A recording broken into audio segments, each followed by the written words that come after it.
세계에서 가장 많이 번역된 책 중에 하나가 손자병법이라고 합니다. 우리가 잘 알고 있듯이 손자병법은 이 춘추시대 제후들 간에 수많은 전쟁을 치렀을 때 그것을 실제적으로 자기가 눈으로 보고 가담했던 사람, 오왕 함녀를 섬격했던 손무가 전쟁에 필요한 모든 것들을 6천자 그러죠. 13권 책을 통해서 동서고금을 막론하고 지금까지 수많은 리더들, 장군들뿐만 아니라 대통령부터 해서 수많은 리더들이 끊임없이 읽어지고 있는 그런 책이라고 합니다. 모택동부터 해서 그리고 나폴레옹은 실제로 이 손자병법을 자기 머리 벽에 위에 두면서까지 계속적으로 탐독을 했다고 하는 것이고, 미국의 트럼프 대통령 그리고 시진핑, 김정은도 읽었다고 합니다. 또 뿐만 아니라 이 손자병법은 전쟁뿐만 아니라 실제로 우리 살아가는 삶 속에 경제적인 어떤 이런 일에도 너무나도 필요한 책이라 해서 이 경제계에서도 빌 게이츠, 마이크로소프트의 빌 게이츠, 그리고 페이스북의 주크버그, 그리고 손정희, 이러한 사람들도 수많은 사람들이 열도하고 있는 그런 책이라고 그랬습니다. 요즘 미국에서는 군사뿐만 아니라 경제 전략에서도 손자병법 같은 데서 많은 것들을 인용하고 있다고 합니다. 그런데 이 손자병법 그 명언집에 보면은 첫 번째 책에 보면은 전쟁은 적을 속이는 것이다, 용병은 속임수다, 그렇게 시작됩니다. 전쟁은 하지 않는 것이 가장 좋지만 피할 수 없으면 이기는 전쟁을 해야 되기 때문에 속이는 것도 전략이다. 무슨 말이에요? 수단과 방법을 가리지 말고 전쟁은 무조건 이겨야 된다. 그 이태리 피란체의 정치가 니콜로 마키아벨리가 이 정치학의 아주 중요한 고전을 이야기하려면 이 사람이 지은 군주론이라는 게 있는데, 거기 보면 이런 이야기가 있습니다. 군주는 왕이죠. 통치자는, 군주는 상황에 따라서 비도덕적인 행위도 할 수 있어야 한다고 주장하고, 군주는 사랑받는 것보다는 두려운 존재가 되는 것이 국민들을 통치하는 데 유리하다. 논란이 되는 그런 말이지만 실제적으로 이것이 정치에 정말 필요한 그런 말이라고 합니다. 그런데 이런 글들을 보면서 뭐를 느끼냐면은 역시 이 세상에서는 남을 누르고 살아남기 위해서는 수단과 방법을 가리지 말아야 된다는 거예요. 상대편을 속이고 이기는 것이 중요하다는 거예요. 어쨌든 내가 이겨야 되는 것이에요. 보면 주위에 보면은 수단과 방법을 가리지 않고 선거에 이기려고 속임수를 쓰는 사람, 또 운동 경기에서도 이기려고 약물을 복용하고 이렇게 하다가 명예를 잃어버리고 심하면 정치인들은 감옥까지 가는 그러한 경우들을 볼 수 있습니다. 우리가 잘 알고 있는 옛날에 사이클 황제라고 불리던 랜스 암스트롱, 그는 암을 극복하고 사상 최초로 7연속 가장 유명한 이 사이클 경기인 루트 드 프랑스를 우승까지 했던 그런 사람이 이 마약 도핑 위반 혐의를 통해서 결과적으로 기록 전체가 삭제된 것을 우리가 너무나 잘 알고 있는 것입니다. 그래서 오늘날 우리가 이 세상을 살아갈 때에 질문하는 것이 뭐냐면은 이 변화무쌍하고 미래를 예측할 수 없는 그러한 시대를 살아갈 때에 나를 지킬 수 있는 것은 내 실력인가 아니면은 신앙인가 하는 것이에요. 지금까지 우리 주변에서 성공한 사람들을 보면 대부분이 튼튼한 것을 부여잡고 있는 사람들입니다. 학력이 좋든지 아주 좋은 대학을 학력이 좋든지 재력에 받쳐주든지 아니면 뒷배경이 좋은 사람이 있어야지, 만약 그렇지 않으면 실패하거나 별 볼 일 없는 그냥 볼 일 없는 인생 살다가 사라지는 경우가 많이 있는 것이에요. 그런데 만일 우리가 학력도 그리고 재력도 그리고 뒷배경도 없이 오직 하나님 한 분만 붙든다면 과연 우리 인생이 어떻게 될 것인가? 오늘 본문의 말씀은 이사야 말씀 중에서 가장 아름다운 축복의 말씀입니다. 지금까지는 유다 백성들이 하나님을 믿는다고 하는데도 불구하고 실제로는 세상을 붙들고 사는 것, 그래서 결과적으로 그것이 얼마나 쉽게 무너지는 것에 대해서 하나님의 심판에 대한 그런 말씀의 연속이었습니다. 그런데 유다 백성들 중에서도 그런 불신앙과 혼란 가운데서도 신실하게 하나님을 붙드는 사람들이 있었습니다. 마치 바알에 무릎 꿇지 않는 7,000명과 같은 그런 사람입니다. 이 사람들은 세상의 권모 술수, 눈에 보이지 않는 성공을 따라가지 않았기 때문에 극한 어려움이나 고난을 당하게 됩니다. 그런데 이러한 어려움이나 고난 가운데 있는데도 불구하고 하나님을 붙들었을 때 자기도 모르는 사이에 누구도 무너뜨릴 수 없는 견고한 성에 도달하는 것이에요. 즉 아주 혼란스러운 세상에 수단과 방법을 가리지 않는 교활한 사람들이 성공하는 세상에서도 끝까지 하나님을 붙들었던 사람은 누구도 빼앗아갈 수 없는 경건한 성을 차지할 수 있게 되었다는 거예요.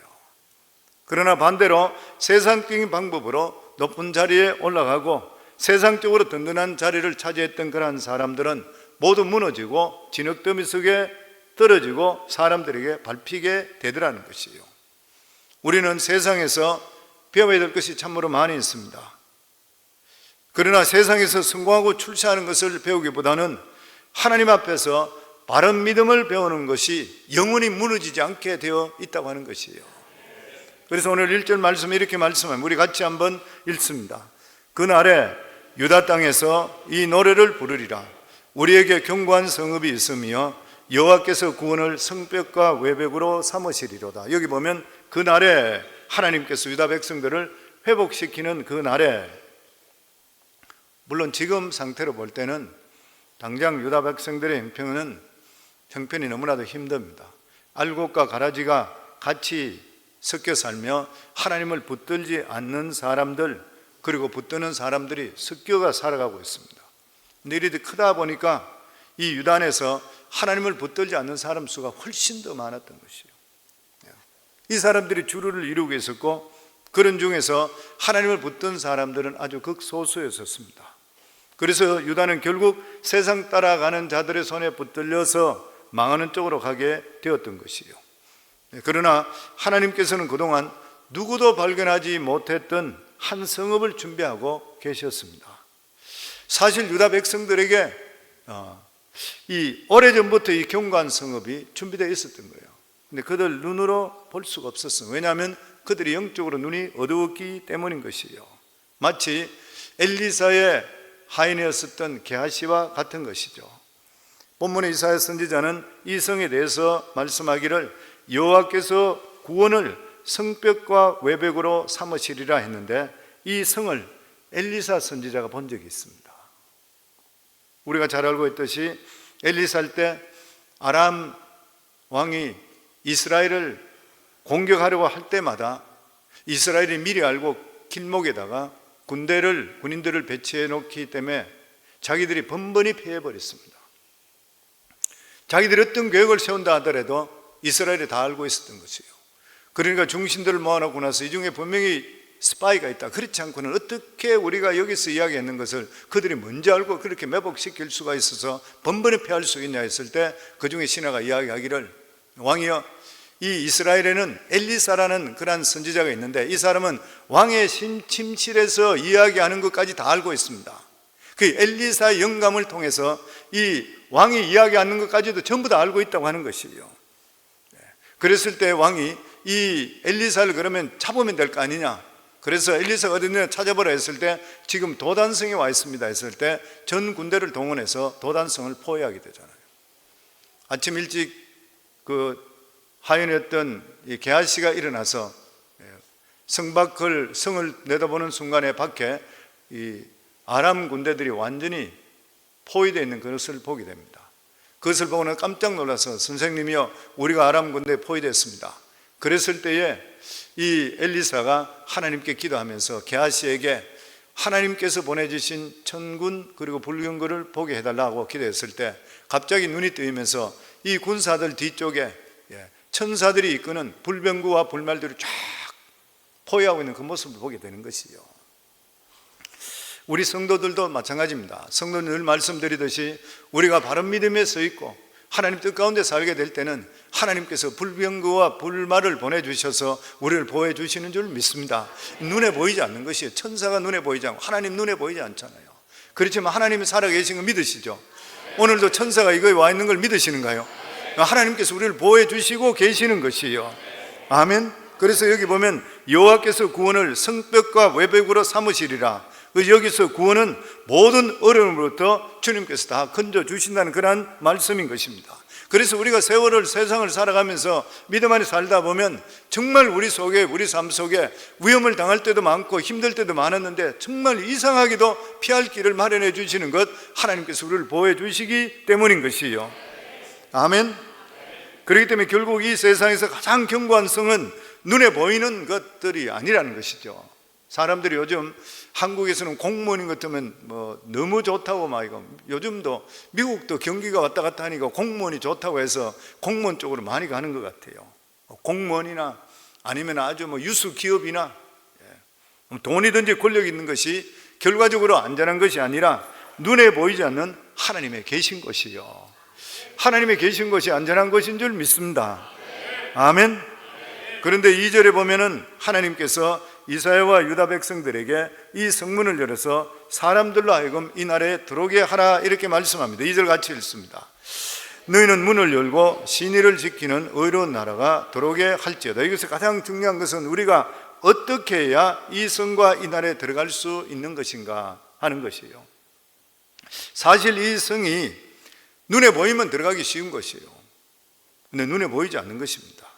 근데 하나님께서는 하나님의 종들에게 문을 열어서 누구든지 이 성에 들어오라 그런 거예요. 들어오게 하라, 그렇게 말씀합니다. 그러니까 하나님의 이 견고한 성의 문은 언제든지 열려 있는 거예요. 언제든지 열려 있어요. 그런데 우리가 그 성을 보지를 못하는 것이고 그 성을 믿지를 못하기 때문에 들어가지를 못하는 것입니다. 그럼 어떤 사람들이 그곳에 들어갈 수가 있는 것입니까? 오늘 본문 말씀에 보면 신의를 지키는 의로운 나라가 들어온다고 그랬어요. 신의를 지키는 의로운 나라. 다시 말하면 하나님에 대한 믿음을 지키는 의로운 나라. 여기서 가장 중요한 것은 신의를 지키는 것. 제가 우리 성도들이 그런 말씀 잘하죠. 사람 관계에서도 가장 중요한 게 뭐예요? 신의잖아요. 신의가 뭐예요? 신용이고 신의. 하나님 관계에서도 믿음이 뭐예요? 신의잖아요. 많은 사람들이 하나님을 경험했다 하는데도 불구하고 참지 못해가 신의를 버리는 경우들이 많이 있어요. 인간관계 속에서도 그렇게 잘해주고 서로 하다가도 한순간에 뭐가 틀어지면 신의를 버려버려요. 사람 사이에 가장 중요한 게 뭐냐? 신의. 하나님과 우리 관계 사이에 뭐냐? 가장 중요한 게 신의. 어렵고 힘든데도 불구하고 나를 구원해 주신 하나님에 대한 신의를 잃지 말아야 되는 것이잖아요. 우리 삶 속에 어려움이 있을 수 있어요. 그렇지만 하나님이 살아 계시기 때문에 그것까지 다 알고 계시는 하나님이시에요. 기다릴 수가 있어야 되는 것입니다. 아멘. 신의를 지키는 것, 하나님에 대한 믿음을 지키는 것을 말하는 것인데, 인간이 하나님에 대한 믿음을 지키는 것, 이게 결코 쉬운 일이 아닌 것이에요. 생각해 보세요. 이스라엘 백성들만큼 하나님 많이 경험한 사람이 있습니까? 그 사람만치 그렇게 많이 경험했는데도 불구하고 끝까지 믿음을 지키지를 못했던 것이에요. 그 이유가 왜 그런 것입니까? 세상이 자기 마음속에 들어와 있어서 그래요. 세상이 마음에 들어와 있어서 그랬던 것이에요. 그리고 그 사람들이 생각할 때 이 세상에서 나라를 지키는 것은 믿음이 아니라 힘이라고 생각했어요. 군사해야 됩니다. 어떤 국력이라 이렇게 생각했어요. 나라가 힘이 있으면 지키는 것이지만 힘이 없으면 모든 것을 빼앗기고 망할 수밖에 없는 것이에요. 우리가 믿는다고 하지만은 이 세상에 살아가면서 하나님 말씀이 가장 먼저고 그 말씀을 계속 지킬 수 있겠냐는 거예요. 어떤 경우가 있다 하더라도 세상적으로 볼 때는 남한테가 부탁해야 되고 내가 무엇을 해야 되고 이렇게 해야 되는데 내가 하나님 말씀대로 그대로 살아갈 수 있겠냐는 거예요. 우리 삶 속에. 그리고 어떨 때는 우리가 생각해 보면 하나님 말씀은 너무나 오래됐기 때문에 현재와는 동떨어져 있는 그런 말과 같이 느낄 때가 너무나 많이 있어요. 그래서 너무나 답답하게 느낄 때가 있는 것입니다. 그래서 하나님께서는 이렇게 말씀합니다. 3절입니다. 같이 읽겠습니다. 주께서 심지가 견고한 자를 평강하고 평강하도록 지키시리니 이는 그가 주를 신뢰함이니이다. 여기 이와 같이 하나님께 지켜주시는 사람은 누구냐면 심지가 견고한 자라. 여기 심지가 견고하다는 것은 의역입니다. 원문에 의하면 마음이 안정된 자라 그래 됐습니다. 마음이 안정된 자가 어떤 자예요? 마음이 왔다 갔다 하지 않는 자예요. 마음이 왔다 갔다 하지 않는 자, 흔들리지 않는 자는 것이요. 심지가 견고한 자, 심지가 굳은 자. 옛날 등잔불, 호롱불, 촛불 이런 데 보면은 이 밝힐 때에 심지가 흔들리는 경우 있어요. 물에 떠버리는 거, 기름에 떠버리는 경우. 그럼 그 불이 꺼져버리고 마는 것입니다. 여기서 말씀하는 것은 우리가 안정된 삶을 살고자 하면 마음의 확고함으로 누가 뭐라 하더라도 흔들리지 않고 하나님만 확고하게 붙들어야 된다는 거예요. 아멘. 그렇지만 이스라엘 백성들, 그리고 우리를 모두 다가 이렇게 하지 못할 때가 참 많이 있습니다. 옛날 이스라엘 백성들이 애굽에서 나왔지만 그들은 심지가 견고하지를 못했습니다. 하나님께서 이스라엘 백성들 앞에 애굽에서 무려 10가지 이상 재앙을 보여주셨습니다. 홍해수가 갈라지는 그런 모습을 보여주셨습니다. 추격하던 바로의 군대가 모두 수장되는 그런 모습까지도 그들은 보았습니다.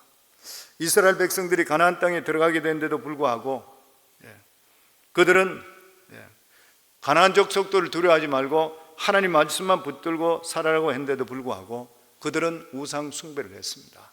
봤는데도 불구하고. 그래서 여호수아서에 보면 여호수아가 마지막 권면할 때 이런 말씀을 합니다. 여호수아 24장 15절부터 보면 만일 여호와를 섬기는 것이 너에게 좋지 않게 보이거든 너희 조상들이 강 저쪽에서 섬기던 신들이든지 또는 너희가 거주하는 땅에 있는 아모리 족속의 신들이든지 너희가 섬길 자를 오늘 택하라. 오직 나와 내 집은 여호와를 섬기겠노라 하니. 여호수아는 이스라엘 백성들에게 하나님을 섬길 것인가 아니면은 아모리 족속의 신들을 섬길 것인가 결정하라 그랬어요.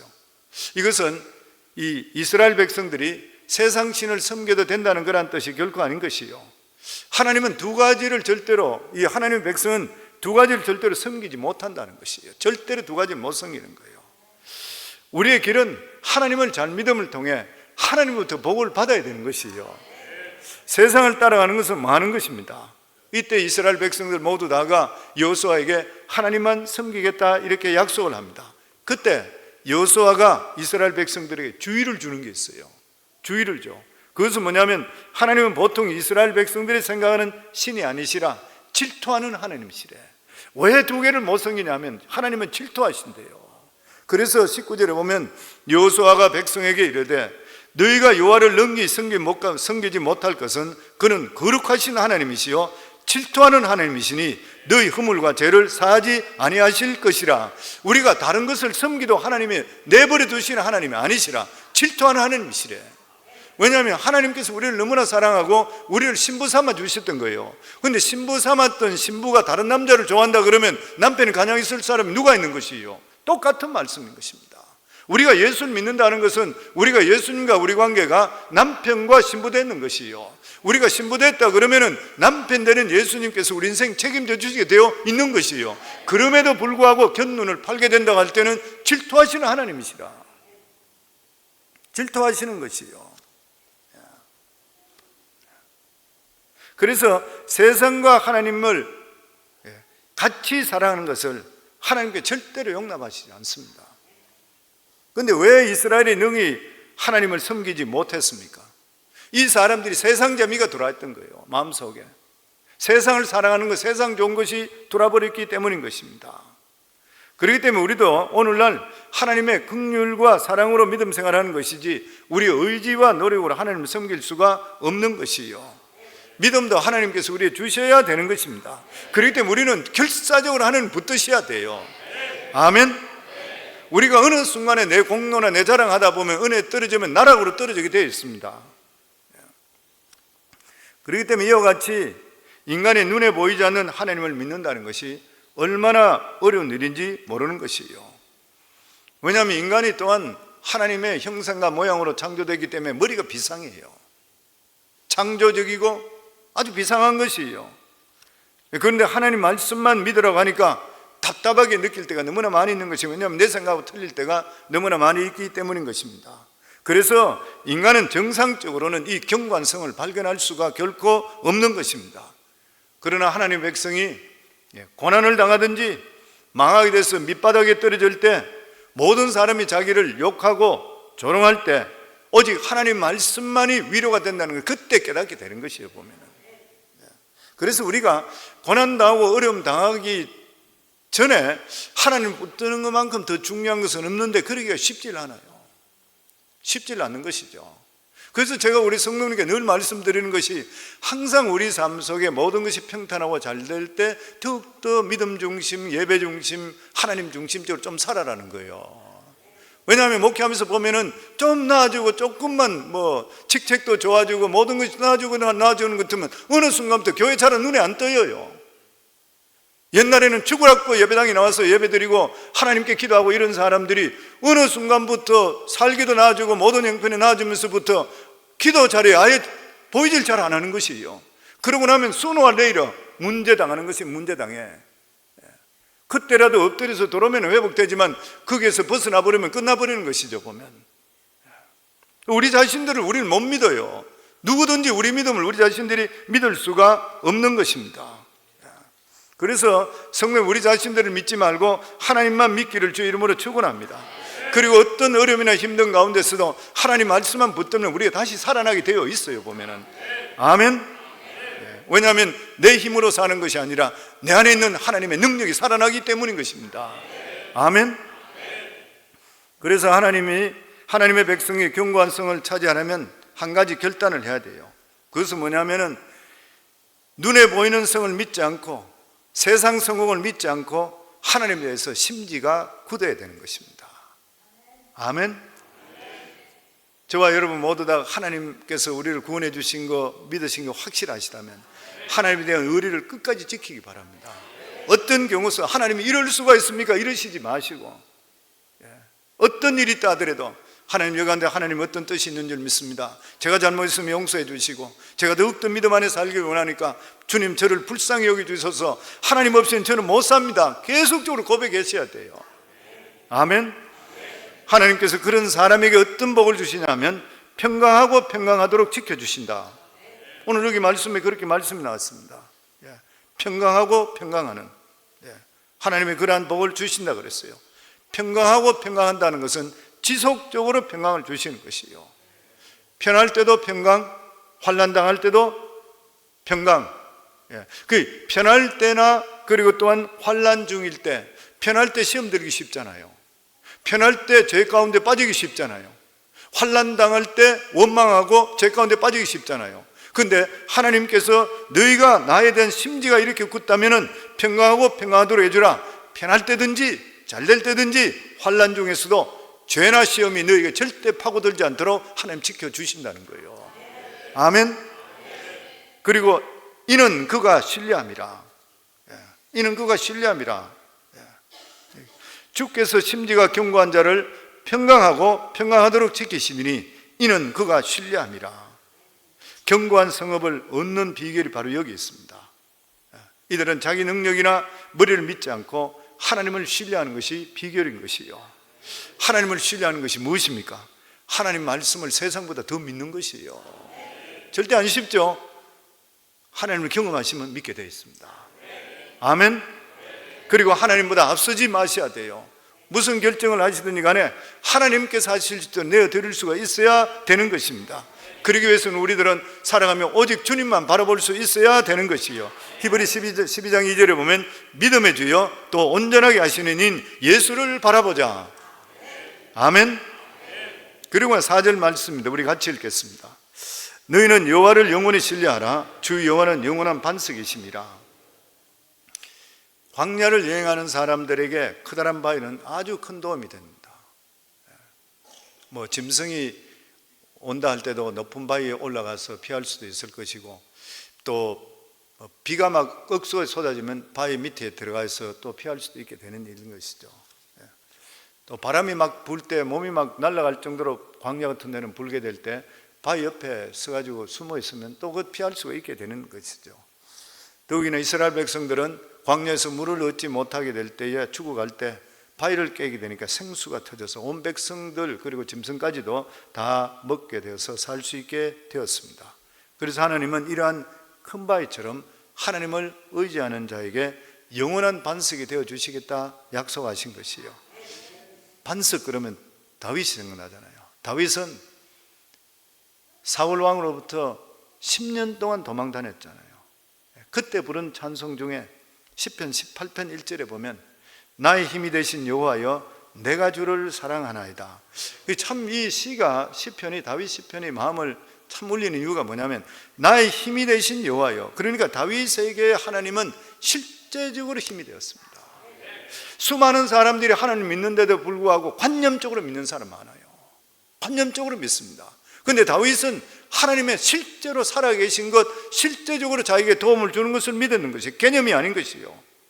그러면서 그가 고백했던 것이 시편 18편 2절에 보면 여호와는 나의 반석이시요 나의 요새시요 나를 건지시는 이시요 나의 하나님이시요 내가 그 안에 피할 나의 바위요 나의 방패시요 나의 구원의 뿌리시요 나의 산성이시로다. 기가 막힌 거예요. 나는 하나님께서 다윗이 내 마음에 합한 자라 했는 게 아마 이런 말들 때문에 더 그런 것 같아요. 어떤 어려움이나 힘든 일이 있다 한다더라도 진짜 이런 표현 좀 할 수 있으면 좋을 것 같아. 옛날에 제가 꿈을 꾸는데 막 찬송을 부르는데 내가 이 콩나물 대가리 잘 몰라서 일어나서 내가 못 적었다 하듯이 이런 시상이 좀 옮기 적을 수 있으면 너무 좋을 것 같아. 여호와는 나의 반석이시요 나의 요새시요. 우리 한번 따라할까요? 여호와는 나의 반석이시요 나의 요새시요 나를 건지시는 이시요 나의 하나님이시요 내가 그 안에 피할 나의 바위시요 나의 방패시요 나의 구원의 뿌리시요 나의 산성이시로다. 이 고백이 여러분의 고백이 되는가요? 아멘. 다윗은 인생에 피할 것을 하나님이라 그랬어요. 어떤 어려움이 찾아와도 나를 찾으시고 건져주시는 분은 여호와 하나님 아버지라는 것이요. 성도들에게 가장 안전한 피난처는 어디입니까? 말씀이 살아있는 교회입니다. 힘든 일, 어려운 일, 문제될 때 항상 말씀드렸듯이 예배 엎어지더라도 막 그냥 예배당에 엎어졌어요. 제가 옛날에 그런 이야기 했죠. 술이 채더라도 교회가 엎어지라고 그랬어요. 술에 채면 바깥에 엎어지면 얼어가지고 객사해버려요. 교회당에 들어오셔야 돼요. 그리고 어쨌든 무슨 일이 있든 예배당에 들어와서 하나님께만 주여 부르짖는 순간부터 하나님의 역사는 임하게 되어 있는 것입니다. 아멘. 왜냐하면 우리 눈에 보이지 않는 하나님의 보호막이 우리를 지켜주시고 있기 때문인 것입니다. 그러면서 하나님께서 5절 말씀 보면 교만한 자는 내리치신다 그랬습니다. 5절 같이 읽겠습니다. 높은 데에 거주하는 자를 낮추시며 솟은 성을 헐어 땅에 엎드리되 진토에 미치게 하셨다. 여기에 높은 데에 거주하는 자는 것은 하나님의 견고한 성을 믿지 않고 세상적으로 성공한 사람, 세상이 모든 게 자기를 살린다. 우리는 이 세상에 다른 사람보다 빨리 출세하고 빨리 올라가는 것 성공이라 이렇게 생각합니다. 아마 우리 모두 다도 예수 믿기 전에는 같은 마음을 다 가졌다 생각합니다. 세상의 계급이나 직급이 더 빨리 올라가면 더 많은 명성이 주어지고 더 많은 고난이 주어지니까 성공했다 이렇게 이야기하는 것이죠. 우리 교회 그동안에 군대 영광급들, 이 대령되고 이런 분들이 교회에 몇 분이 있었습니다. 이번에 기도 제목들이 뭐였냐면은 장군 되는 거였을 거예요. 기도해 해달라고 그러고 장군. 왜냐하면 무관으로도 오고 또 여러 가지 연수받으러 오고 다 그런데 그 다음에 장군으로 진급해야 될 그런 사람들 다 우수한 분들이에요. 제가 보니까 대단한 분, 미국까지 올 수 있는 분들은 대단한 분들이죠. 다 우수한 분들이에요. 근데 진짜 장군 되는 게 힘든 걸 봤습니다.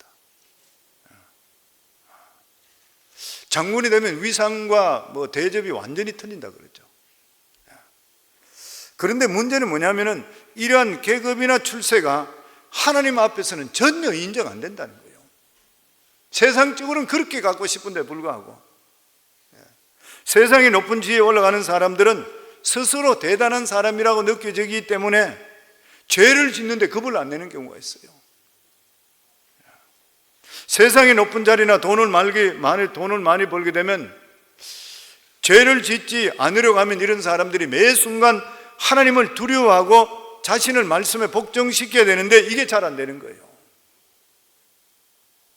사람은 일단 돈이 있고 지위가 올라가게 되는 것 같으면 사람들을 마음대로 부릴 수가 움직일 수가 있게 되는 것이에요. 자기가 말만 하면 모든 것들이 이루어지는 것 같아. 이 권력이잖아요. 이것이 대단히 교만하게 만들어버려, 사람을. 그리고 실제나 돈이나 권력 앞에 사람들은 다 약자가 돼요, 사람들 앞에. 그래서 가진 자들이 가장 갖기 쉬운 것이면 죄를 짓기 쉽대요, 가진 자들이. 하지만 아무리 돈이 많고 지위가 높아도 죄를 짓게 되면 어떻게 해요? 죄의 종이 되어버립니다. 죄의 종이 되어버려요. 죄수가 되기 때문에 결국 망하는 것이에요.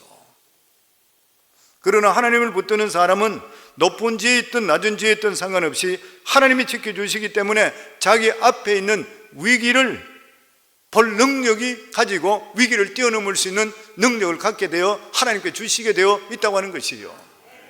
예전에도 이야기 드렸죠. 우리 교회에 준장으로 왔던 분이, 그분이 우리 교회 오래 안 있어서 한 6개월 정도밖에 안 있었는 것 같아요. 우리 교회 성도님 집에 하숙하기 때문에 우리 교회로 인도됐어요. 전혀 하나님 모르는 사람이. 근데 우리 교회 와서 그 하숙집에서 하니까 그분이 권사님이 우리 교회 다니니까 그분이 모시고 왔던 거예요. 그냥 교회 갑시다 이래가 같이 왔던 거예요. 딴 일도 할 일도 없고 하니까 같이 왔는 것 같아요. 오자마자부터 이 사람한테 은혜를 받기 시작하더라고요. 얼마나 믿음이 확실하게 들어간지 몰라요. 그러고 나서 한국으로 돌아갔죠. 그리고 나서 수경사 참모장이 되고 또 작은 자리로 높은 자리로 올라가더라고요. 그러고 나서 목사님 소장 진급, 제가 지금 2번째 진급에서 떨어졌는데 3번째가 마지막인데 목사님 이것은 꼭 좀 기도해 주세요. 그러고 저한테 메일이 왔어요. 그래서 그분을 위해서 기도했잖아요. 그러면 나한테 연락하는 목사님 육군 참모총장이 추천을 받아서 청와대까지 올라갔습니다. 이제 마지막 청와대에서만 사인하면 됩니다. 기도해 주시죠. 이제는 거의 다 됐구나 싶었어요. 그러더니만 얼마 있다가 연락 왔는데 목사님 청와대에서 거기서 제가 떨어졌습니다. 내가 마음이 얼마나 아파요. 신실한 사람인데. 그래서 내가 집사님 내가 참 기도를 그래 했는데도 하나님 뜻이 있겠지만 위로를 드립니다. 그랬더니만 그분이 목사님 제가 예수 믿는 이 은혜에 비한다면, 그리고 예수님께 받은 고난에 비한다면 제가 받는 것이 뭐가 어려움이 있습니까? 저는 하나님께 나에게 대해서 이것을 또 군복을 벗음을 통해 훨씬 더 하나님의 새로운 계획이 있다는 걸 저는 믿기 때문에 저는 오히려 감사합니다. 깜짝 놀랐어요. 아무튼 어떤 분들은 막 그것 때문에 노심초사하고 얼굴도 못 들고 다니고 막 이렇게 하고 있는 그런 사람만, 이분은 그렇게 이야기해요. 하나님 이 가운데 선한 뜻이 있다고 믿습니다. 내가 할 수 있는 건 최선을 다해서는 나머지는 하나님께서 오히려 군복 보고 딴 일이 있을 줄 믿습니다. 그래요. 6개월 믿은 사람이 어떻게 이런 믿음을 갖는 거예요? 그래서 성경에 보면 나중되냐고 먼저 돼요. 성도님, 얼마 전에 저희 아내에게 상담했던 우리 여자 성도님 한 분인데 그분도 보니까 교회 다니는 우리 교회 온 지 얼마 안 됐어요. 예수 믿는 지 얼마 안 됐어요. 근데 성령의 음성을 듣는 거예요. 그러면 저희 아내가 상담을 하는데 저희 아내가 이야기를 다 듣다면 성령의 음성 듣는 게 확실하대요. 확실한 사람이에요. 무엇을 보고 그 사람이 그렇게 복을 주신가? 하나님의 중심을 보시는 거예요. 뭔가가 있는 것이에요. 우리가 모르는 가운데. 그러니까 성도는 우리가 내가 신앙생활을 오래 했다고 자랑할 거 하나도 없어요. 얼마든지 하나님께서는 진토 있는 사람도 이렇게 세워요, 사는 건. 목회자도 자랑할 것도 없어요. 목회자도 절대 교만하면 안 돼요. 왜냐하면 성도들 중에서도 하나님과 더 교통하는 사람이 있어요. 우리 자신의 삶이 지금 하나님과 어떤 관계를 맺는, 이게 너무 중요한 거예요. 아멘. 그래서 세상에 성공한 사람들은 스스로 대단하게 생각할지 모르지만 성공했기 때문에 실패하는 경우가 생깁니다. 성공했기 때문에 큰 시험이 될 수가 있는 것이에요. 왜냐하면 성공했지만 교만하지 않고 높은 자리에 올라갔지만 죄를 짓지 않는 것은 살을 깎는 것 같은, 그러한 정말 뼈를 깎는 같이 어려운 일인 것이에요. 세상 사람들은 세상의 성공이 자기를 살리는 것이 영구적이라 생각하지만 하나님 말씀 없는 성공은 모래성입니다. 모래성이잖아요. 예수 모르는 사람이 아무리 모든 걸 가졌다고 어떻게 해요? 지옥 가쁘게 들어갈 수 있어요. 나중에 죽고 나면. 하나님이 지켜주셔야 되는 것이에요. 어느 순간에 성이 무너지기 시작하면 밑바닥으로 떨어지게 되어 있는 것이에요, 보면. 그래서 세상 성공은 결코 견고한 성이 아니라 그 사람을 시험하는 반석이 될 수가 있는 것이에요. 그러니까 성도님들도 우리가 예수 믿으면 영혼이 잘된 같이 범사에 잘되게 돼 있으면 예수 잘 믿는 사람 치고 잘못되는 사람 없어요. 다 하나님 복을 주세요. 잘될 때마다 이게 시험이 될 수 있다고 생각하시고 더욱더 자기 자신을 쳐서 복종하기를 주의 이름으로 축원합니다. 그리고 마지막으로 6절 말씀입니다. 우리 같이 읽겠습니다.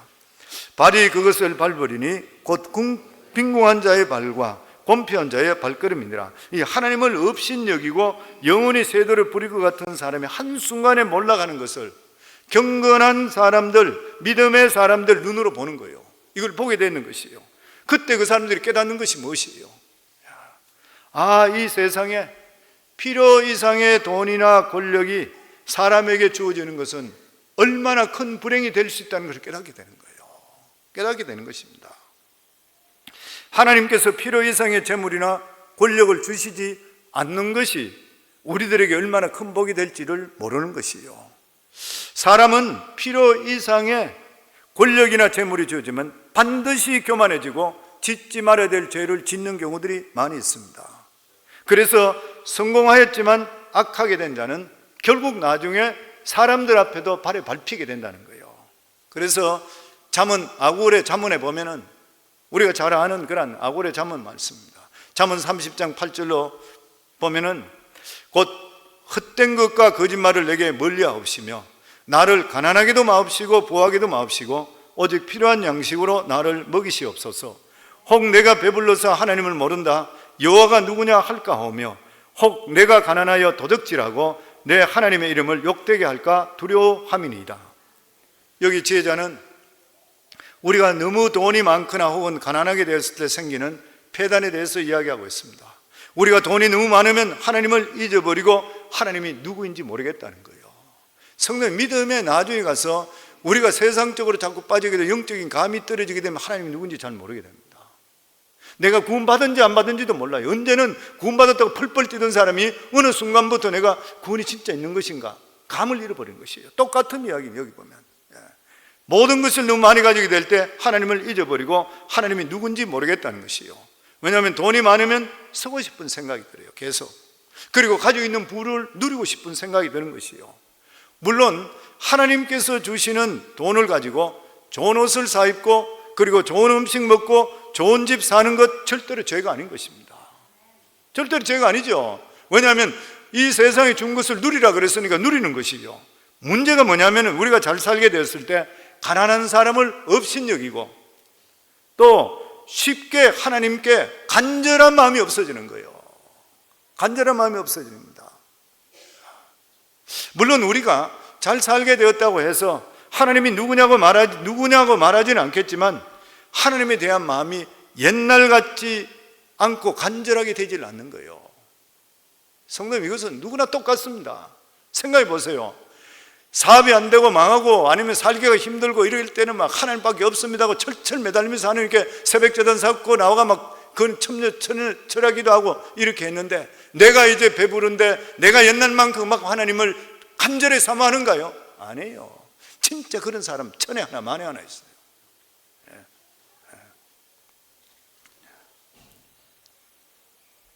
그리고 부를 누리고 즐기다 보면 교만한 마음이 돌아서 옛날에 감히 짓지 못했던 죄를 손에 대기 쉽습니다. 왜냐하면 세상 사람들은 다 그래 살기 때문인 것이에요. 또 성경은 너무 가난하게 되어서 도둑질할까 두렵다 그랬습니다. 물론 하나님의 백성이 가난하다 해서 도둑질하지는 않겠지만 실제로 남의 것을 훔치지는 않겠지만 하나님 믿어서 너무 가난하게 되면 마음속에 도둑질 마음이 생기는 거예요. 우리 속에. 그리고 때로는 먹고 사는 문제 때문에 비굴해지고 자신을 잃어버리게 되는 것이요. 그런데 사랑하는 성도님들, 하나님은 절대로 하나님을 사랑하는 자를 죄를 짓게 하고 그리고 기가 죽을 정도로 가난하게 만드시지를 않습니다. 하나님의 자녀들은 우리 삶이 하나님께만 초점이 맞추면 그의 나라와 그 일을 먼저 구하면 이 세상에 우리가 살아가는 삶은 하나님께서 충분하게 풍족이 채워줄 줄을 믿습니다. 그래서 사도 바울은 자신이 자족하는 신앙을 가지게 되었다 말했습니다. 빌립보 4장 11절에 13절에 보면 내가 궁핍함으로 말하는 것이 아니라 어떠한 형편에든지 나는 자족하기를 배웠노니 나는 비천에 처할 줄도 알고 풍부에 처할 줄도 알아 모든 일 곧 배부름과 배고픔과 풍부와 궁핍에도 처할 줄 아는 일체의 비결을 배웠노라. 내게 능력 주시는 자 안에서 내가 모든 것을 할 수 있느니라. 사도 바울이 부유하거나 가난한 것에 일체 구애를 받지 않았던 것은 돈이나 명예보다 더 가치 있는 것을 그가 찾았기 때문인 것입니다. 아멘. 이것이 바로 하나님의 진리요 사랑이요 영혼의 가치요 하나님의 축복인 것입니다. 사도 바울은 자신의 능력이 돈에서 나오는 것이 아니라 주님의 주시는 능력에서 나온다 그래요. 우리도 똑같아야 되잖아요. 아멘. 하나님이 우리에게 주시는 돈을 주시는 것은 우리에게 장사가 잘 되게 하고 돈을 많이 주고 직급이 올라가는 것은 우리가 받았던 이 구원을 더욱더 풍성하게 만드시기 위해서요. 하나님 일을 더 많이 하기 위해서 더 많은 사람을 도와주라고 하나님께 우리에게 주시는 것이지 이것 자체가 능력 있는 것은 결코 아니라고 하는 것입니다. 우리 인생의 가장 중요한 것은 하나님의 진리를 찾고 한평생 걸쳐서 그 진리를 붙들고 사는 것입니다. 그러면 다른 것들은 부수적이기 때문에 얼마든지 많이 있어도 문제가 되지 않고 없다고 하더라도 위축되거나 비참해지지 않아요. 성도님, 우리가 예수를 확실히 믿게 되고 하나님을 정말 알게 된다면 많이 가지고 있고 적게 가지고 있는 데 대해서 그것 때문에 교만해지고 위축되지는 않을 거잖아요. 아멘. 하나님 백성의 가장 비참한 것은 돈이 많으냐 적으냐가 문제가 아니라 죄에 빠져서 하나님의 이름을 욕되게 하는 것이에요. 보면. 그래서 내 하나님 이름을 욕되게 할까 두려워함이라. 욕되게 한다. 영어로 말하면 스캔들에 빠진다, 수치를 당한다, 그 말인 것이죠. 사람 반드시 가난하다고 해서 죄를 짓거나 성공했다고 해서 죄를 짓는 것은 아닌 것이에요. 우리 인생에서 하나님과 하나님 말씀이 가장 소중한 것이 되지 않으면 자기도 모르는 사이에 손을 대서 안 되는 것에 손을 대게 되어 있고 사랑해서는 안 될 사람을 사랑하게 돼요. 그래서 큰 스캔들에 빠지게 되는 것이에요. 그렇게 되면 지금까지 쌓아올렸던 성공은 한순간에 물거품이 되고 다 날아가는 것이에요. 사람은 자기가 섰다고 생각될 때 넘어질까 조심하라는 하나님 말씀대로 늘 자기 자신을 하나님 말씀에 쳐서 복종시켜야 돼요. 성공도 한순간 욕심으로 날아갈 수 있게 되는 것입니다. 오늘 하나님께서 우리에게 주시는 그런 말씀입니다. 하나님께서는 우리를 사랑하시기 때문에 하나님 뜻 가운데 살아가는 자들은 정말 하나님의 귀한 거룩한 것, 하나님의 견고한 것을 우리에게 예비해 놨습니다. 수많은 사람들이 보질 못하지만 우리는 믿음으로 살게 될 때 어느 순간에 내가 믿음적으로 살게 되고 고난이 있고 고통이 있다 하더라도 그 길로 살다 보면 어느 순간에 그곳에 도달하게 되어 있다고 하는 것입니다. 저는 사랑하는 우리 성도님 모두 다가 세상 끝에 마음 끌리지 마시고 오직 우리를 건지시는 분은 우리 주님이라는 걸 믿으시고 주님께 바로 설 수 있길 바라고 예배 중심, 말씀 중심, 기도 중심, 성전 중심적으로 살아 하나님이 주시는 복을 장구하게 누릴 수 있는 우리 성도들이 다 되기를 주의 이름으로 축원합니다.